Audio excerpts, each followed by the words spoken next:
Yang terhormat Pak Presiden, dengan hormat dilaporkan pada sore hari ini telah hadir 6 gubernur serta 42 bupati dan wali kota dari seluruh Papua, beserta 10 orang anggota dari Komite Eksekutif Percepatan Pembangunan Otonomi Khusus Papua.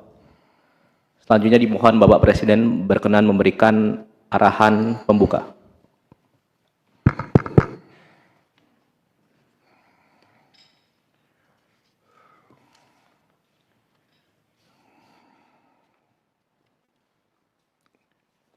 Bismillahirrahmanirrahim. Assalamualaikum warahmatullahi wabarakatuh. Selamat sore, salam sejahtera bagi kita sekalian. Shalom, salve, Om Swastiastu, Namo Buddhaya, salam kebajikan. Yang saya hormati Wakil Presiden Republik Indonesia, Saudara Gibran Rakabuming Raka, para Menteri, Kepala Badan, Kapolri, Panglima TNI, Kepala BIN, para Wakil Menteri, dan seluruh anggota Kabinet Merah Putih yang hadir. Yang tidak saya sebut namanya satu persatu tanpa mengurangi rasa hormat saya. Ketua Komite Eksekutif Percepatan Pembangunan Otsus Papua, Saudara Felix Fernando Wanggai, beserta para anggota komite, Saudara John Wempi Wetipo, Saudara Ignatius Yogo Triyono, Saudara Paulus Waterpau, Saudari Ripka Haluk, Saudara Ali Hamdan Bogra,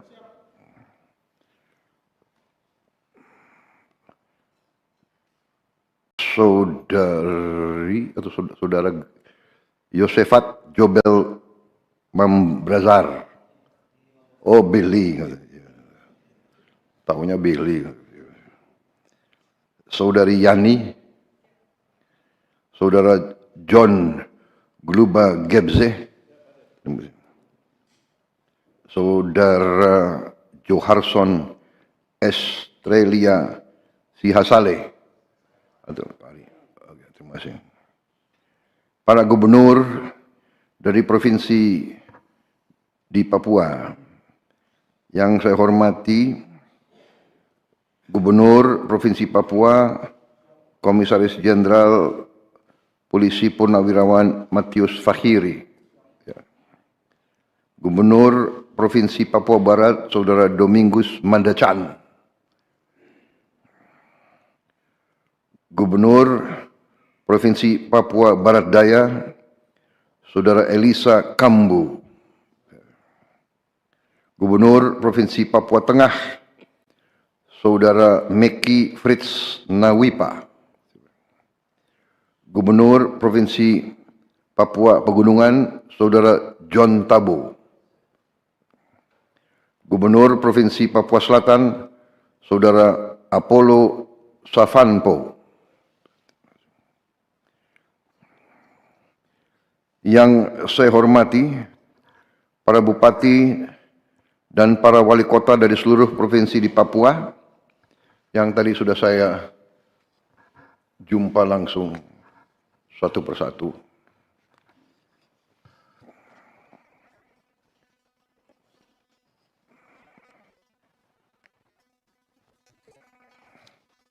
Saudara-saudara sekalian,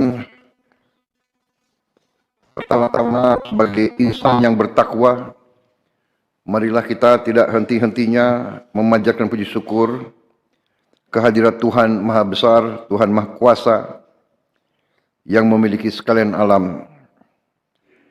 Hanya kepadanya lah kita berdoa dan hanya kepadanya lah kita meminta pertolongan. Kita bersyukur atas segala karunia, kesehatan, dan kedamaian yang masih diberikan kepada kita, sehingga kita dapat berkumpul bersama dengan seluruh gubernur, bupati, dan wali kota dari Papua sore hari ini untuk membahas percepatan pembangunan otonomi khusus Papua. Kita selalu ingat saudara-saudara kita yang mengalami musibah, bencana di Aceh, Sumatera Utara, dan Sumatera Barat, dan juga di tempat-tempat lain yang beberapa saat juga mengalami musibah.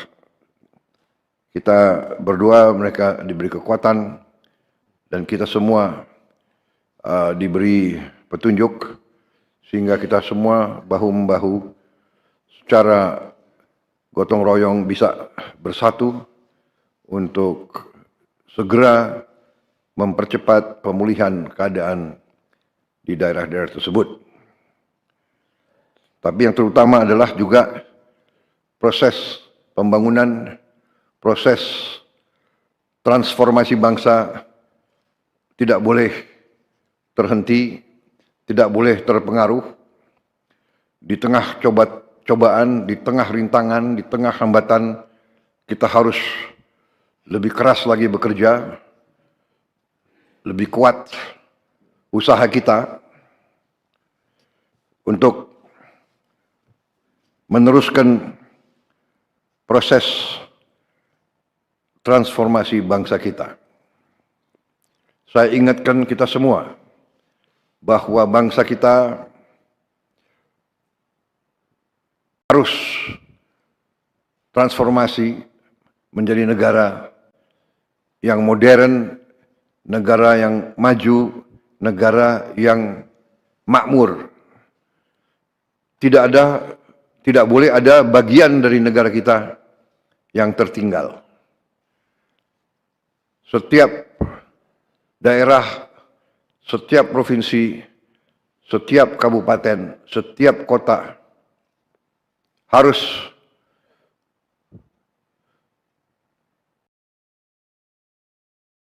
kita bangun dan kita berikan segala yang diperlukan untuk transformasi bangsa kita. Dalam keadaan negara yang modern yang kita cita-citakan dan yang mampu kita capai bersama, tentunya negara kita harus menghilangkan kemiskinan dan ketertinggalan bagi seluruh rakyat Indonesia. Kita tidak bisa menerima kenyataan bahwa masih ada rakyat kita yang hidup dalam keadaan kesulitan, kekurangan, apalagi kelaparan. Kita sebagai bangsa hari ini ekonomi kita diakui ke-8 terbesar di dunia. Diperkirakan dalam waktu 15-20 tahun lagi kita bisa mencapai negara ke-5 bahkan ke-4 terbesar di dunia ekonomi kita. Masalahnya adalah pemerataan. Masalahnya adalah pemerintahan kita, pengelolaan kita, manajemen kita sebagai bangsa, bahwa kita harus memanage, mengelola kekayaan kita dengan searif-arifnya, sepandai-pandainya, dan sejujur-jujurnya, sehingga sumber daya kita yang sangat besar bisa dinikmati oleh seluruh rakyat Indonesia. Saya mengajak semua pihak, semua unsur pimpinan, para gubernur, para wakil gubernur, para bupati, wakil bupati, wali kota, wakil wali kota, para menteri, para pejabat semuanya, komite percepatan, mari kita bersama-sama menjalankan tugas dan tanggung jawab yang besar ini, yang ada di pundak kita masing-masing. Saudara-saudara, kita semakin hari semakin tahu betapa potensi, betapa kenyataan kekayaan kita. Tetapi kita juga harus mengakui bahwa kita masih belum handal dan belum cakap untuk menjaga dan mengelola kekayaan kita masing-masing. Untuk itu, pemerintah pusat sedang bekerja keras untuk membenahi diri kita di tingkat pusat. Kita harus mengakui, tidak bisa kita tutupi, tidak bisa kita sembunyikan, tidak baik untuk kita tidak hadapi kekurangan-kekurangan kita. Saya selalu mengajak, bukan untuk menurunkan semangat kita, tapi untuk justru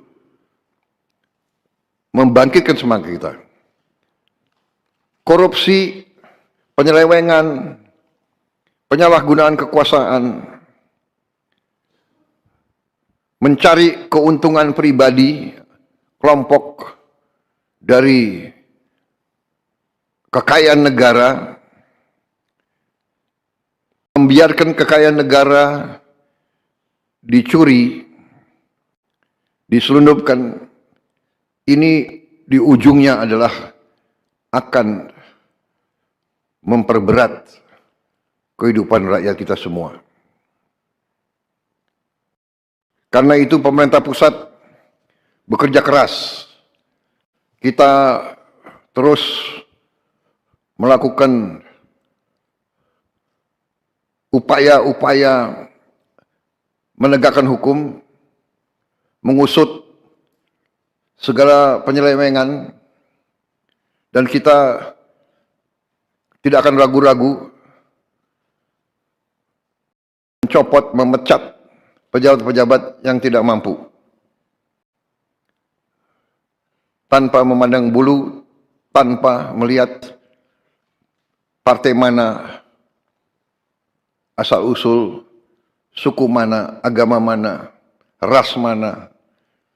Siapa yang tidak bisa setia menjalankan tugas rakyat, kita persilahkan untuk berhenti dari jabatan-jabatan pengabdian kepada negara dan rakyat. Saudara-saudara, saya sebagai presiden dibantu oleh menteri-menteri, kita terus bekerja sekarang untuk mengamankan kekayaan negara. Kita mencari aset-aset, kita meneliti peraturan-peraturan, dan kita tidak segan-segan untuk melakukan apa yang diperlukan sehingga semua kekayaan negara bisa kita amankan dan kita gunakan untuk kepentingan rakyat kita. Saudara-saudara sekalian, kita pelajari terus sistem yang tidak sesuai dengan rancang bangun pendiri-pendiri bangsa kita, kita harus berani memperbaiki. Khusus untuk Papua, kita harus percepat pembangunan di Papua di semua bidang. Tapi sekali lagi, sebagaimana saya sudah bertahun-tahun menggarisbawahi, bahwa dasar dari semua kehidupan bangsa adalah kemampuan bangsa itu untuk menjamin makanan untuk rakyatnya. Karena itu, masalah pangan itu sangat utama. Karena itu, pangan menjadi dasar dari transformasi bangsa kita. Terus terang aja, ya, saya kembalikan semuanya atas keyakinan paling mendasar ini.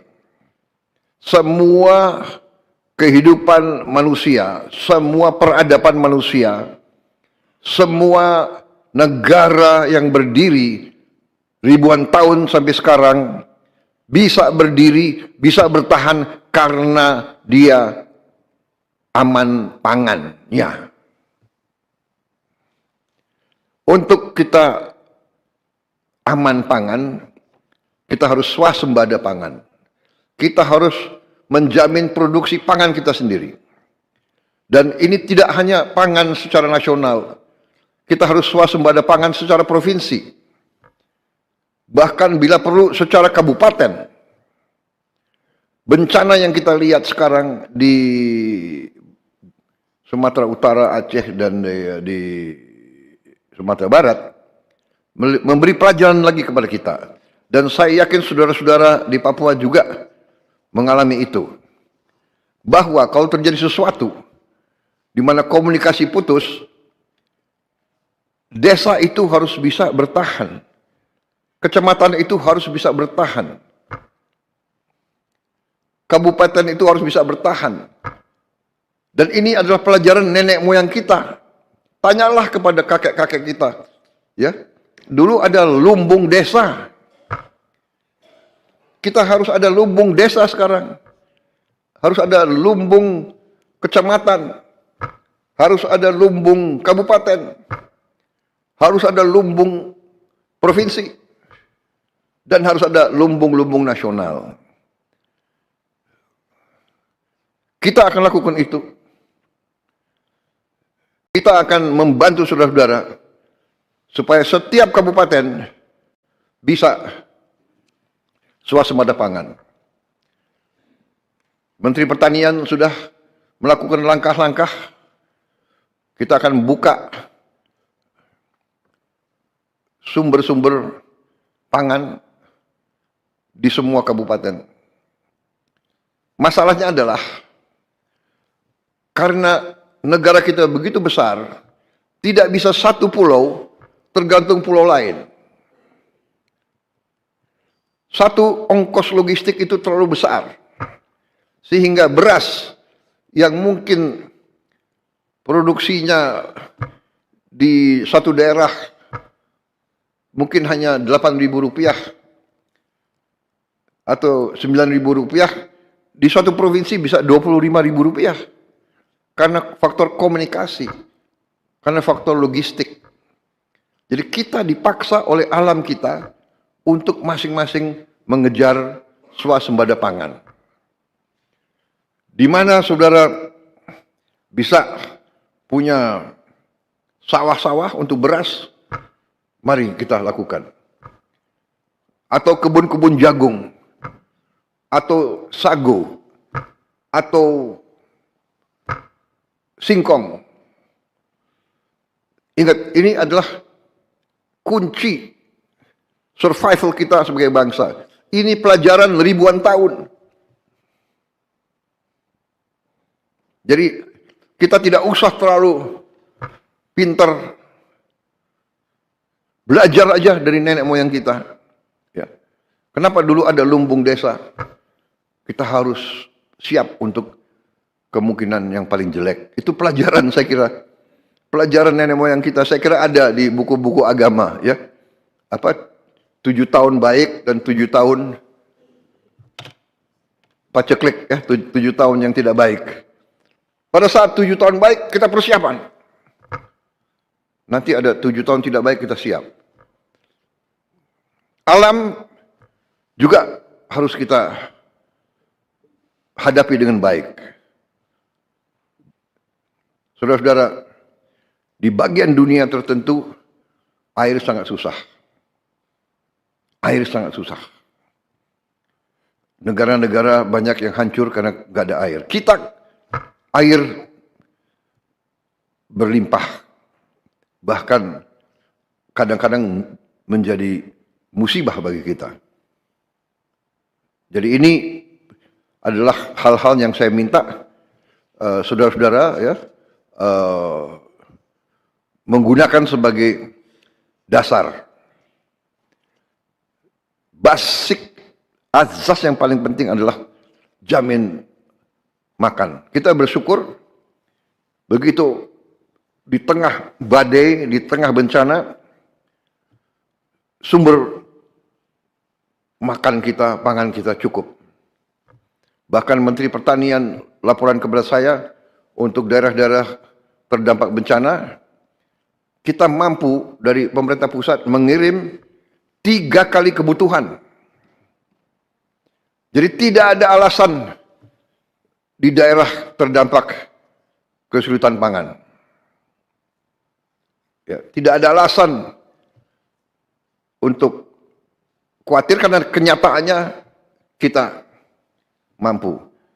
Memang dilaporkan kalau tidak salah ada berapa puluh ribu sawah yang rusak. 70.000 ya. Semuanya di 3 provinsi 70.000. 3 provinsi 70.000 hektar yang rusak. Kita akan kembalikan segera, tapi kita sudah punya antisipasi. Kita sudah siapkan sawah-sawah baru yang cukup besar. Mungkin tahun ini Menteri Pertanian kita siapkan sawah baru 225.000 hektar. Dan terus kita akan siapkan tahun-tahun yang akan datang. Tetapi strategi kita sekarang adalah tiap kabupaten harus swasembada pangan. Yang kabupaten yang paling sulit medannya pun kita harus cari benih yang cocok. Ya, mungkin di pegunungan itu mungkin perlu perhatian yang khusus ya untuk sumber karbohidrat dan sumber protein. Jadi maksud dan tujuan kita bentuk komite ini untuk membantu semua gubernur dan semua bupati ya untuk mempercepat pembangunan supaya anggaran bisa langsung terwujud, harus terwujud untuk kepentingan rakyat. Program-program penting pemerintah untuk membantu percepatan pembangunan Papua juga adalah sama dengan untuk daerah-daerah lain. Program makan bergizi gratis sudah sampai ke Papua. Mungkin masih ada beberapa yang belum sampai, daerah-daerah terpencil, tapi kita akan tuntaskan. Sekolah rakyat juga harus juga dinikmati sampai di tiap kabupaten. Kampung nelayan tentunya di daerah pesisir. Pembangunan fasilitas umum, ketahanan pangan, food estate, ini menjadi prioritas. Jalan Trans Papua juga harus kita tuntaskan supaya akses ke semua bagian dari Papua lebih baik, membuka daerah-daerah yang terisolasi, juga agar harga logistik bisa kita potong, kita kurangi. Selain swasembada pangan, juga swasembada energi.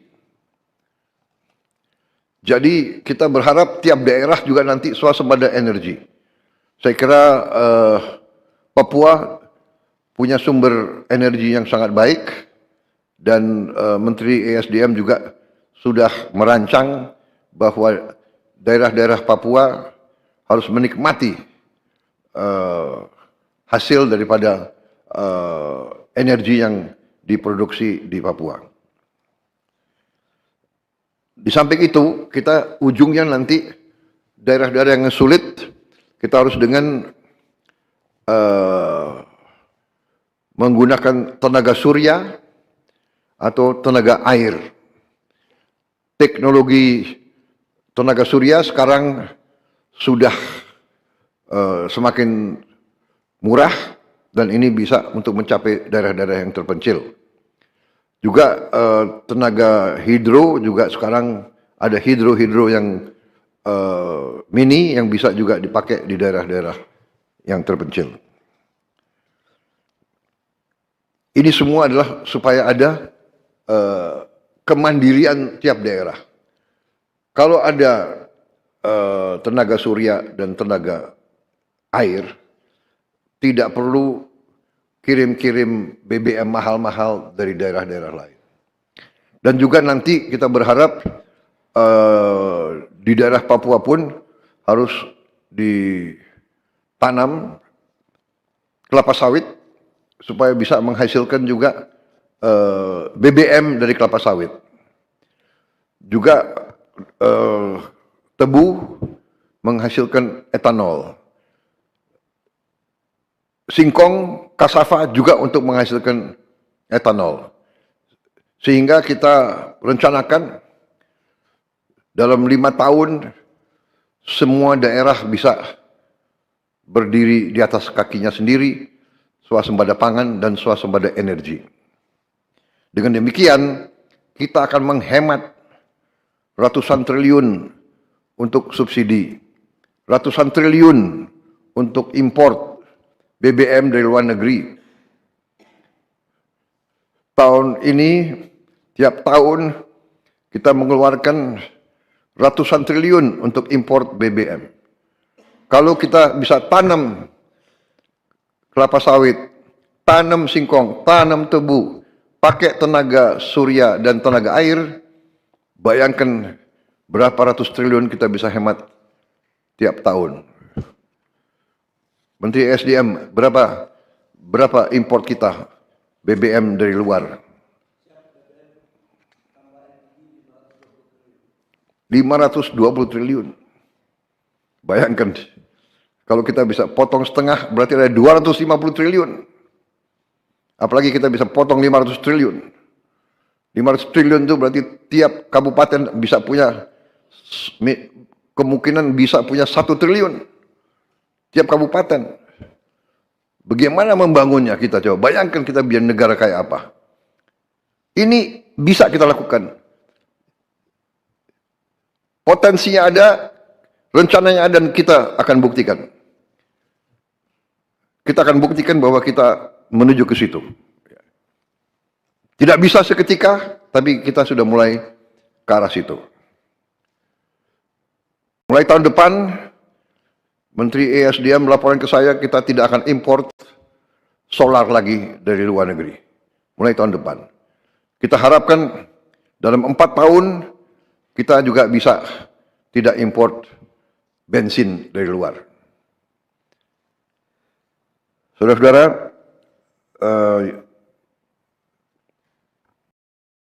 yang saya minta para bupati, para gubernur, koordinasi yang sangat dekat sama komite dan sama pihak pusat dari Bappenas, ya, dan menteri-menteri terkait, sehingga bagi kita jelas prioritas saudara apa.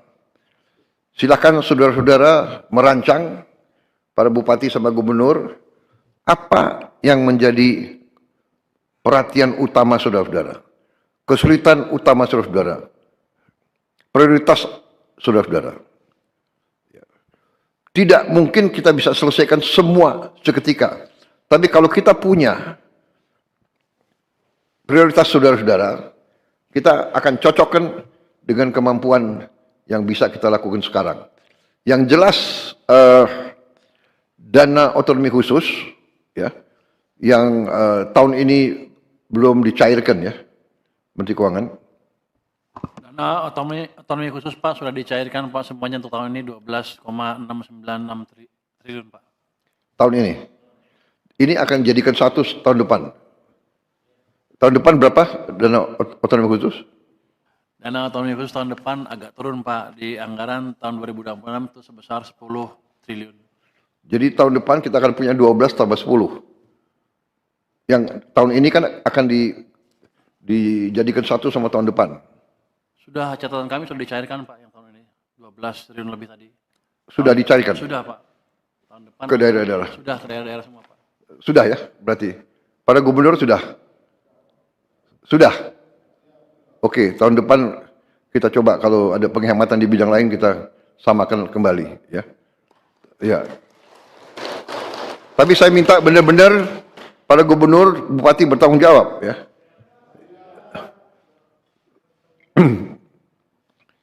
Bupati dan gubernur jangan banyak jalan-jalan ke luar negeri, ya.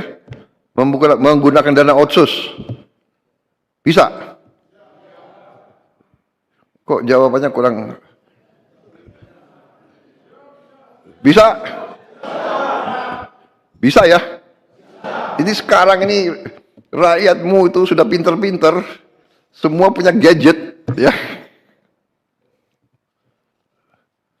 Nanti Mendagri, ya, awasi, ya. Jangan bupati terlalu lama ada di Jakarta. Saudara bertanggung jawab kepada rakyatmu. Ya. Komite membantu, para menteri siap. Program-program pusat pun akan kita turunkan ke saudara-saudara. Sebagai contoh, MBG mungkin untuk satu provinsi ujungnya juga sangat besar itu, ya. Karena MBG itu akan memberi makan ke semua anak. Dari mulai usia dini sampai kurang lebih umur 18 tahun. Oh, ya lulusan SMA. Termasuk ibu-ibu hamil. Hari ini kepala BGN sudah berapa?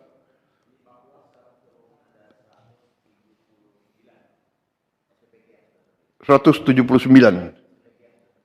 SPPG yang sudah berdiri dari target berapa?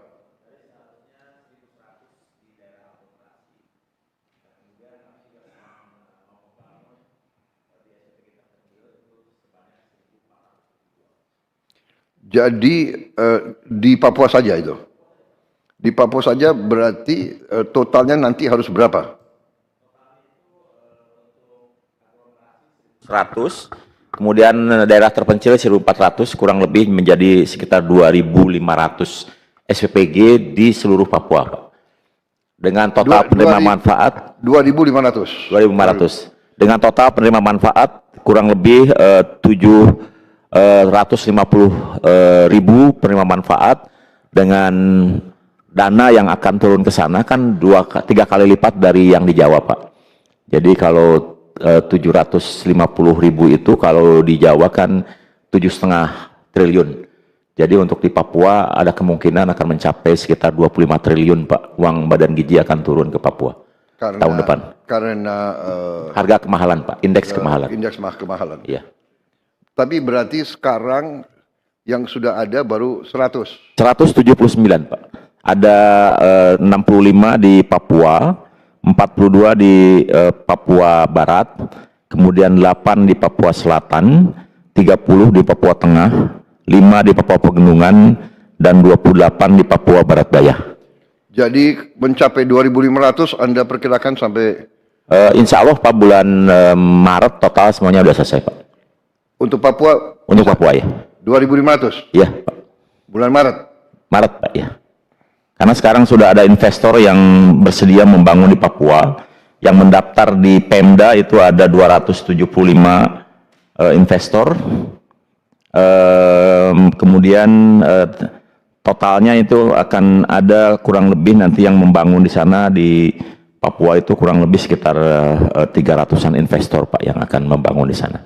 Oke. Ya. Anda mengatakan Maret, tapi kita mengerti kondisi fisik tidak mudah, jadi bekerja dengan target itu, tapi kita siap kalau ada kemunduran. Saya kira yang jelas kita berharap Agustus, kita berharap 17 Agustus 2026 untuk Papua semua 2.500 SPPG sudah berfungsi.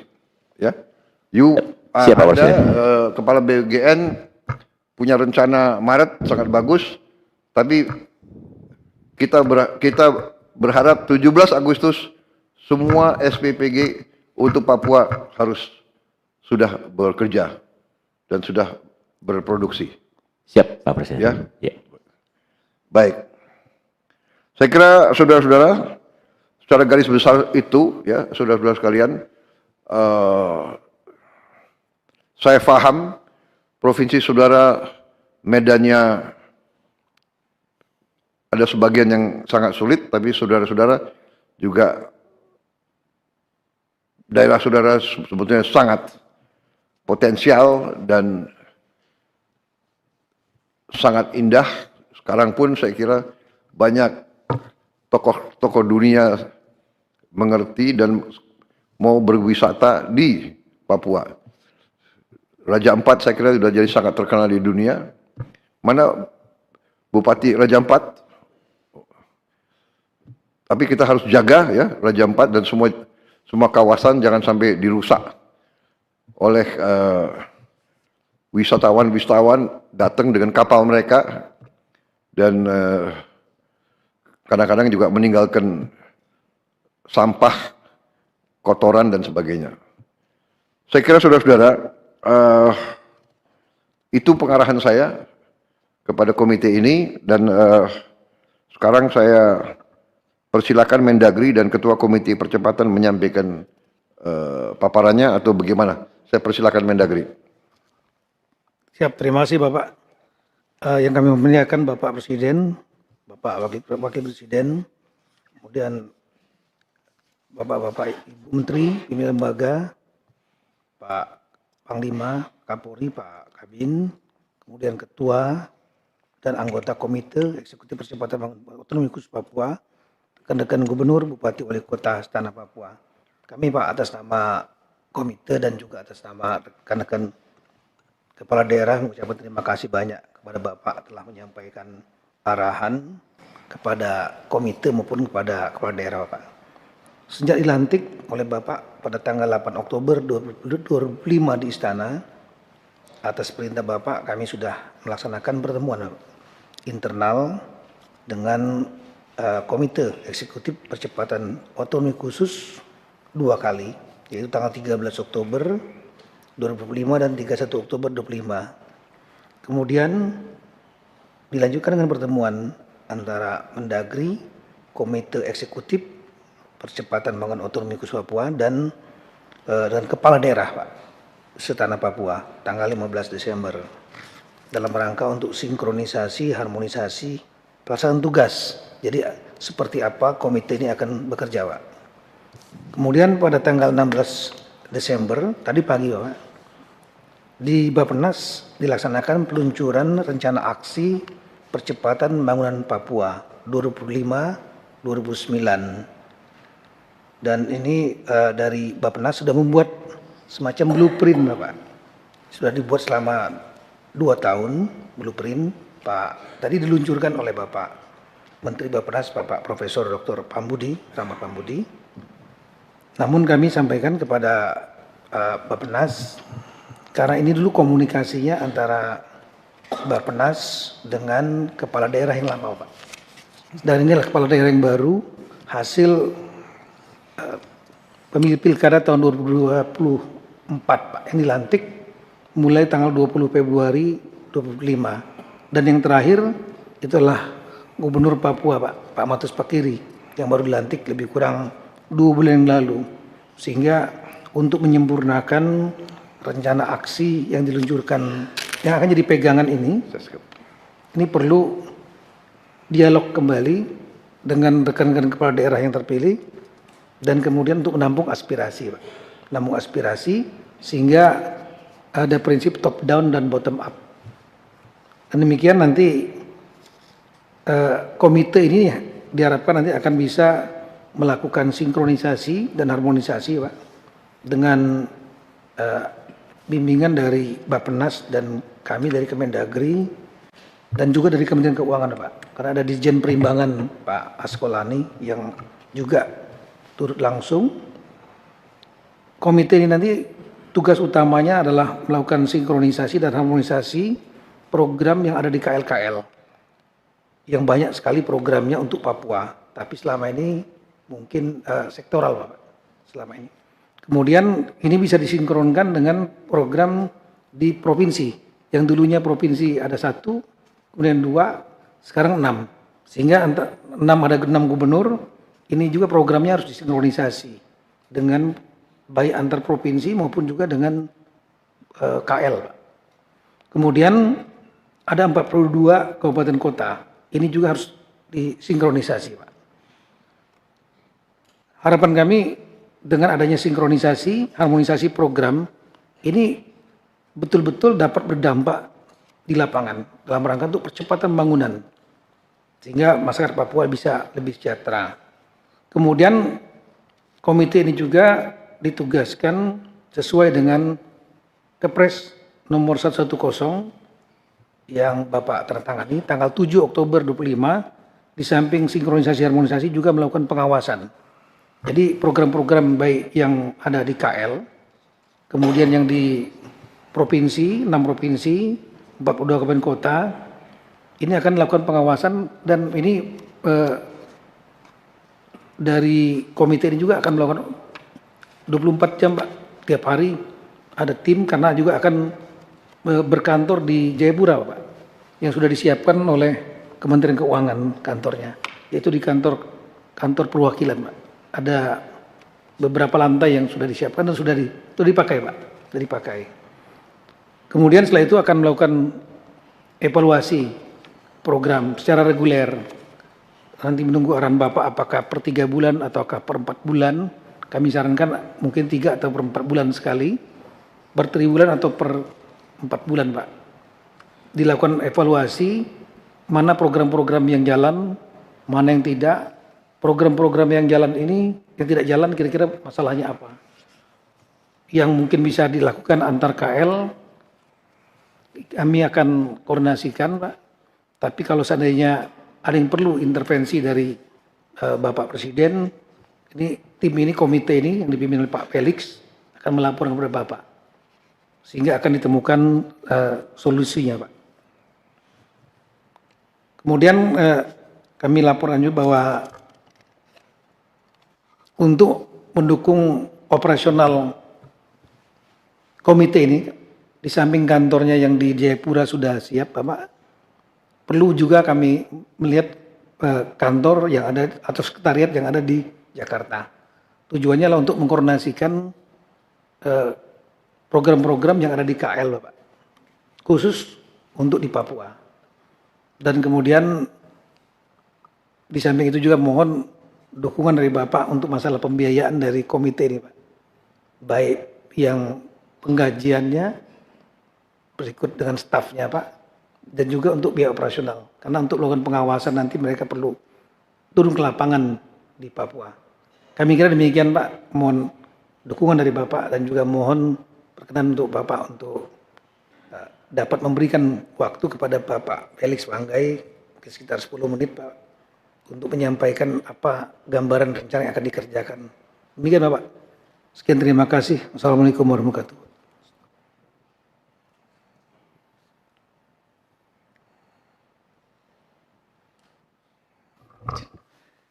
Yang terhormat Bapak Presiden, yang terhormat Bapak Wakil Presiden, para menteri, para wakil menteri, Bapak Panglima TNI, Bapak Kapolri, Bapak Kepala BIN, dan yang kami banggakan saudara-saudara saya, senior-senior saya sebagai Komite Eksekutif Percepatan Pembangunan Otonomi Khusus Papua.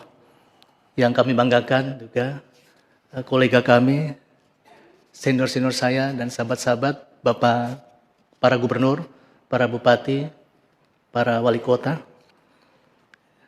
Di kesempatan yang baik ini kami melaporkan bahwa 2 bulan perjalanan ini kami intens terus konsolidasi di internal kami. Kami siap dengan sebuah tugas sejarah dari Bapak kepada kami membangun transformasi Indonesia melalui atau dari Papua. Sehingga dengan kami 10 anggota dari komite ini, kami membagi untuk beberapa portofolio di internal kita. Baik seperti Bapak Wetipo akan menangani tentang percepatan infrastruktur di tanah Papua. Kemudian Bapak Paulus Waterpau akan mengelola aspek perekonomian dan investasi yang lebih inklusif, kawasan-kawasan strategis. Ibu Ripka Haluk akan mengelola penguatan tata kelola otonomi khusus.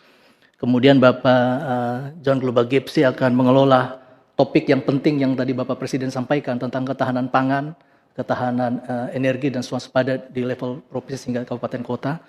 Kemudian Bapak Ignatius Yogo akan mengelola topik-topik seputar politik, hukum, HAM, dan reformasi birokrasi.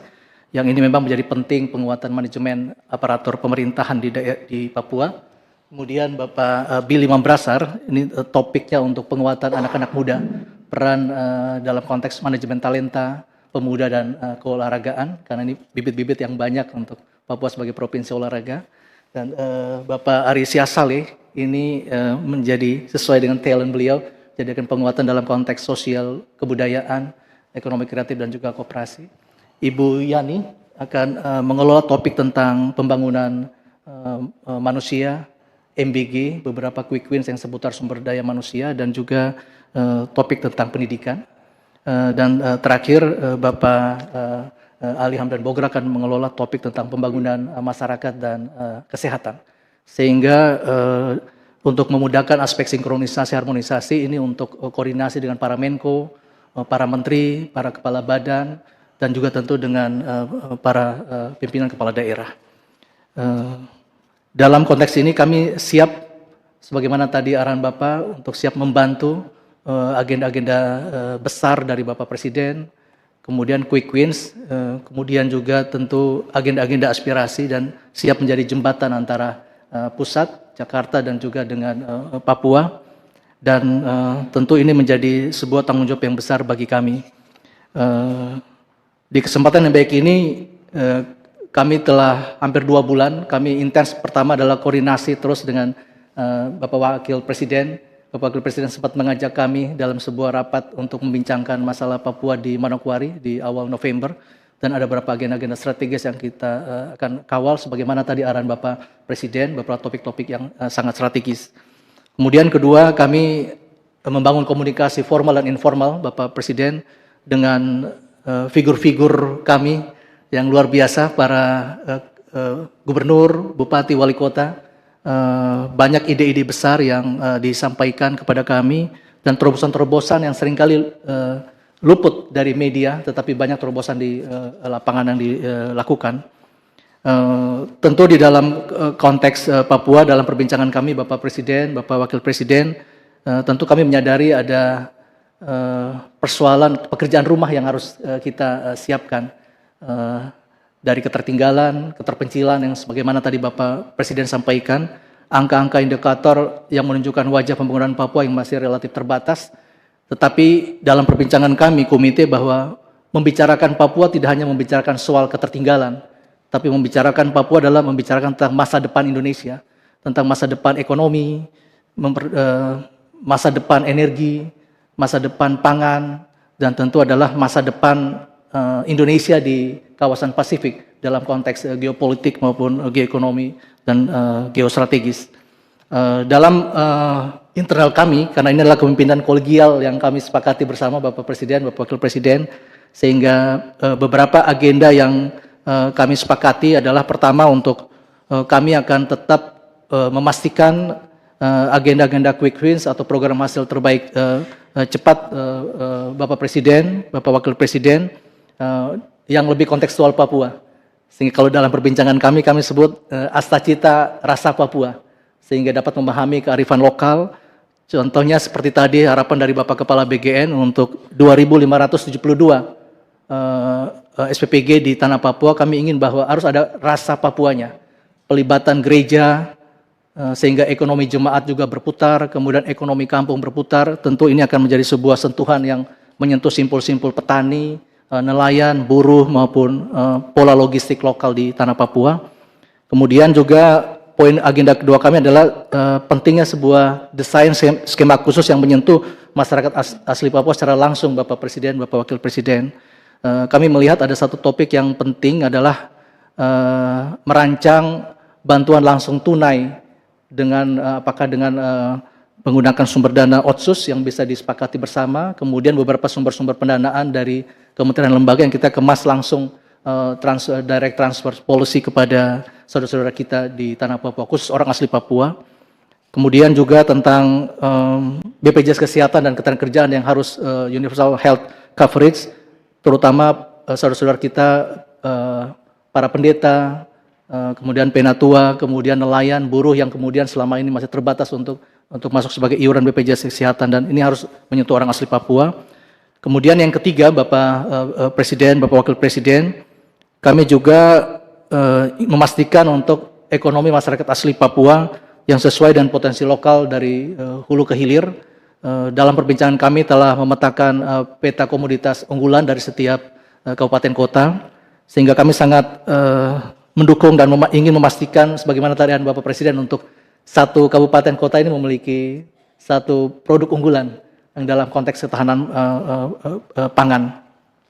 Masih dalam konteks ini juga ada perbincangan internal kami bahwa hari ini beberapa kawasan ekonomi khusus dan kawasan industri ada beberapa saja Bapak Presiden, sehingga untuk mendorong pergerakan ekonomi wilayah, kami juga membahas dengan beberapa gubernur, beberapa bupati untuk mengusulkan kawasan ekonomi strategis baru lagi di selain Sorong, tapi ada Biak untuk menjadi pintu gerbang kita ke kawasan Pasifik, kemudian di Pegunungan Bintang, kemudian di Merauke, di Kaimana, sehingga ini menjadi satu pergerakan ekonomi yang baik di rusuk di tengah, di pesisir utara maupun di selatan, termasuk gagasan untuk sebuah free trade zone yang juga bisa mendukung investasi untuk masa depan Indonesia.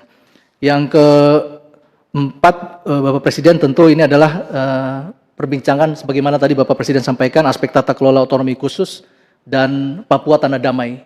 Sehingga ini menjadi poin untuk penguatan kapasitas aparatur. Kemudian juga satu topik bagi kami adalah postur pendapatan asli daerah yang masih sangat terbatas di 42 kabupaten kota dan 6 provinsi, sehingga kami juga berbincang dengan para kepala daerah untuk ada iklim investasi, ada regulasi khusus untuk bisa mendukung potensi-potensi asli daerah sehingga PAD lebih meningkat lagi dari postur struktur APBD di setiap kabupaten. Termasuk dalam konteks ini adalah regulasi-regulasi sektoral, terutama di sumber-sumber daya alam, baik di regulasi sektoral untuk di pertambangan, di kehutanan, kemudian di perikanan, kemudahan perizinan dan juga perhutanan sosial, pertambangan rakyat yang sebetulnya ini bisa menjadi pertumbuhan PAD di masing-masing daerah. Dan terakhir, Bapak Presiden, selain topik menyentuh ke masyarakat, kami juga melihat bahwa Papua juga menjadi pusat ekonomi baru di kawasan Pasifik, karena beberapa dalam banyak hal ada beberapa investasi yang sebetulnya hari ini sudah banyak berjalan. Para gubernur, para bupati menjalankan beberapa peran-peran soft diplomasi Bapak Presiden dan Bapak Presiden, sehingga kami memiliki rumah sakit di Jayapura. Kami berbincang dengan Bapak Menteri Kesehatan, ini bisa menjadi peran health diplomasi ke kawasan Pasifik. Ada rumah sakit yang baru dan kelihatannya akan menunggu untuk peresmian oleh Bapak Presiden di Rumah Sakit Jayapura. Kita ada memiliki sebuah stadion yang baik sekali, mungkin ada beberapa fotonya bisa ditampilkan. Stadion Papua Bangkit itu menjadi bagian untuk kita bisa sport diplomasi, ada bisa semacam Melanesian atau Pacific sport friendship dan sebagainya. Kemudian kami ada beberapa kampus Bapak Presiden, baik negeri di Merauke, di Unipa, di Manokwari, kemudian di Uncen yang bisa menjalankan peran tentang education diplomasi ke kawasan Pasifik. Ada satu universitas swasta di Pegunungan Bintang juga, itu Oakman University juga sudah hampir 100-an mahasiswa dari PNJ yang berkuliah. Sehingga ini juga mohon dukungan Bapak Presiden, Bapak Wakil Presiden. Tentu terakhir adalah Bapak Presiden, kami memohon arahan untuk bagaimana kami mengelola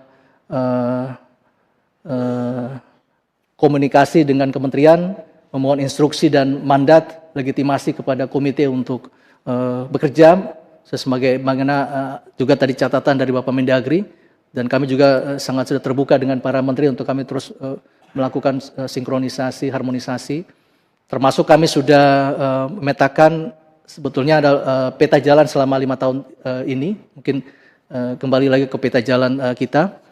5 tahun ini kami melihat bahwa ada tahun 2026 adalah tahun untuk kita konsolidasi quick wins. Salah satunya seperti bagaimana catatan kami di baru 179 SPPG, tapi kemudian untuk 5 tahun ke depan atau harus menjadi 2.572, ini menjadi target kita untuk pemantapan quick wins. Kemudian di 2027 untuk investasi lokal, kemudian investasi ekonomi lokal sehingga bisa ada PAD, pusat-pusat pertumbuhan ekonomi baru. Kemudian di 2028 dan juga untuk aspek perlindungan sosial, dan terakhir adalah 2029 ini tahun politik. Isu yang terus dari tahun ke tahun Bapak Presiden, Bapak Wakil Presiden adalah keterlibatan peran orang asli Papua, baik di kepala daerah, di level bupati wali kota dan juga di legislatif, dengan demografi politik yang semakin berubah, tapi kemudian bagaimana peran serta orang asli Papua di dalam proses pengambilan kebijakan di masing-masing daerah. Demikian Bapak Presiden, kami sebentar lagi umat Kristiani kami di Papua akan merayakan Natal, jadi kami ingin juga memohon arahan Bapak untuk bisa menyapa saudara-saudara kami di tanah Papua sebagai bagian umat mayoritas di tanah Papua, yang memang Papua sangat provinsi yang sangat inklusif dan toleran. Demikian laporan kami Bapak Presiden, Bapak Wakil Presiden dan para menteri dan Bapak Ibu semua. Terima kasih. Izin Bapak Presiden, bila diperkenankan Bapak Menteri Kesehatan dan Bapak Menteri Kelautan akan menyampaikan sedikit mengenai perkembangan di Papua, Bapak. Saya kira begini, kita dengarkan aja dulu dari para gubernur. Silakan para gubernur menyampaikan hal-hal yang perlu disampaikan langsung kepada saya. Terima kasih Bapak Presiden, saya Miki Nayupa, Gubernur Papua Tengah.